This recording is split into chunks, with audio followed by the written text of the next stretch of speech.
sharciyadii nidaamkii dastuurka ahaa ururadii istisgareynayay intaana laga sii shaqeeyo marka intaa la dhameeyana lagu dhawaaqo xilliga doorashada deegaanka la qaban waayahay bal Saciid baa u gudbi doonaa laakiin intaanan kusoo gudbin haddaan wax yar xasuusiyo gudoomiyaha xisbiga mucaaradka ah ee UCID injineer Faysal Cali Waraabe oo mar hadlayay dareenkiisa ka hadlayay waxa uu sheegay in waqtigan haatan taagan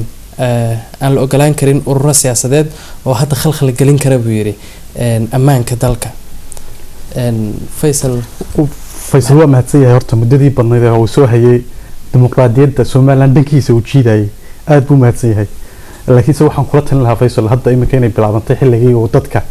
dhalinyarta ah uu chance siin lahaa oo lagu xusil lahaa isagana inuu ka mid yahay odayaashii Somaliland u jeexay dariiqa dimuqraadiyadda adigu waxaad tahay dadka aadka ugu dhagan xisbiyaha la sameeyo dhalinyarada waa sax imise xisbi baad oran lahayd la sameeyo ma xarig furan baa ka dhigi lahayd anigu waxaan oran lahaa yaan laga badinin hadday ugu badan yihiin 4 ama 5 xisbi ama 5 xisbi marka hadda xisbigu saddex baa hore u jiray hal xabba lagu soo daro waxaan qaba halkaasi inuu yahay halkii milixda u noqon lahaa saddexda hore u jira saddexdan hore u jira magacyo ahaan uun baan anigu qaba inay jiraan laakiin waxa tiri hal xisbi oo kaliya lagu daro saddexna hore u jireen maxaa marka maxaad ku cadeyn kartaa kaasi inuu ka bedelaan doono kuwii hore laga yaabaa inuu ka wasi maya saddexdan hore u jiray marka imka xisbiyada la furay taa macnaheedu waxa weeyaan saddexdani waxay ku dhex milmayaan dadka dib ugu noqonayaan marka 4 xisbi soo baxaya oo cusub ama sita magacyadii hore oo haday doonaan udub ha noqoto wicid ha noqoto laakiin ashkhaasta iyo sharciyada iyo nidaamka iyo organizationka uu ka duwan yahay kuwii hore ee jiray oon oran karana waa xisbi waxaan oran karaa anigu imika haddaad u fiirsato saddexda xisbi ee jiray waa kuwii ku bilaabmay markii la aasaasay Faysal Cali Waraabe iyo Axmed Yuusuf Yaasiin ama udub iyo xisbiga kulmiye saddexdii bilaabay bay ahaayeen silaaye iyo saddexdii baana wali taagan saddex doorashana waa la galay laba doorashana waa la galay iyo dhowr deegaanka marka waxaan ku talin lahaa anigu shakhsiyan xisbiyada hal la furo wajiyo cusub hal la tuso nimanka waxaan aaminsanahay saddexdooduba waxay ku guuleysteen inay nidaam aasaasan primary ama bilow dimuqraadiyadeeda laakiin may dhamaystirin waxaa jira dad badan oo hadda diyaarsan ururo samaystay doonaya inay u bedelmaan xisbiyo markii aad tiraahdo hala kala reebo ilaa haddana looma sameyn weli qaanuun lagu kala reebayo dadkaas hadday wada buuxiyaan shuruudihii seed markaas u joojinaysaa in aad number u sameyn kartaa dadka maxaa lagu kala xulanayaa runtii shuruudaha horta doorashadu waxa u taala guddida doorashooyinka oo adkeynaya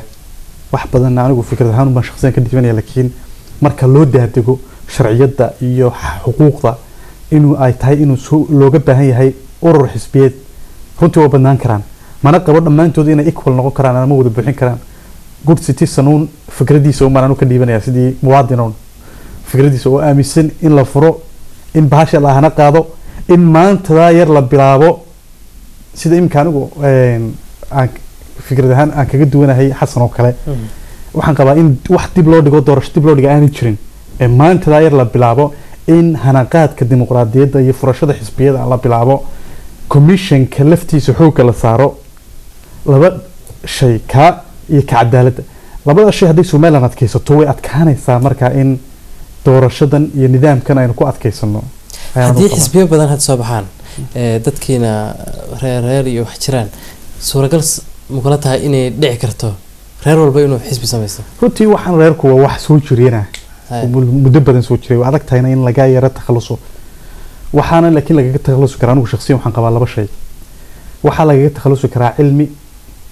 oo dadku wax la baro oo jahliga laga saaro iyo faqriga oo la dabartiro taasina muddo badan bay qaadanaysaa arintaas kulli in xisbiyada numberka xisbiyada hadeen dib ugu soo noqono numberka xisbiyada xisbiga uu wala furaya xisbiga tirada ka qayb galaya tartamada ilaa anu waxa la raayeen ilaa 6 xisbi tartanka loo furo maxay tahay sababta 6 ku dooratay waayo dadku waxa laga yaabaa dadku waa inay choice helaan waxa wali jeedaa maadaama saddexdan xisbi ee meesha jiraaba hadii saddex xisbi kale oo يعني شروطي سو بخيا لا هلو oo la register-gareeyo lixda xisbi waxay jahaysanayaan dadkii saddexdaba inay helaan oo macquul oo saddexda xisbiyo oo kale oo dee sidaad ka dhawaysada urura xisbiyo kale jira ama xisbiyadii hore ee uga qayb galay tartankii hore inay dib isugu noqdaan oo ay dee regroupis sameeyaan oo ay waxyaabihii hore ee ay ku hareen qofkii qofka markuu tartan marka qayb galo marka dambe waa inuu dib ugu noqdaa waxyaabihii failure keenay ama inuu keeno inuu kusoo bixi waayo tartankii xisbiyada ta kale arrinta kale ka dhawaysay iyaduna ahayd inaad tiraahdo ma laga yaabaa inuu qabiil walbaba xisbi samaysto arrintaani oo arrintu arrin iska sheekaaniyo waayo taasi anigu ra'ayeen ma qabo oo tusaalahaan baan ku siinayaa meel gaban baan kaaga soo qabanayaa shuruudaha loo dhigayo saan aaminsanahay waxaa ka mid ah in xisbi walbaaba support ama dad badan oo taageersan inay degan yihiin lixda gobol ee Soomaaliya ka kooban yahay marka dee ma jirto dee qabiil ilaa hadda ma hayno waxyaabaha lagu soo xulanayo iska qiyaasaysaa waa shuruudaha imaan doona ka mid tahay waana dee wax loo jiga yani lixda gobolba dee waa inaad ka haysataa xarun aad ku leedahay ururkaygii uu ka jiro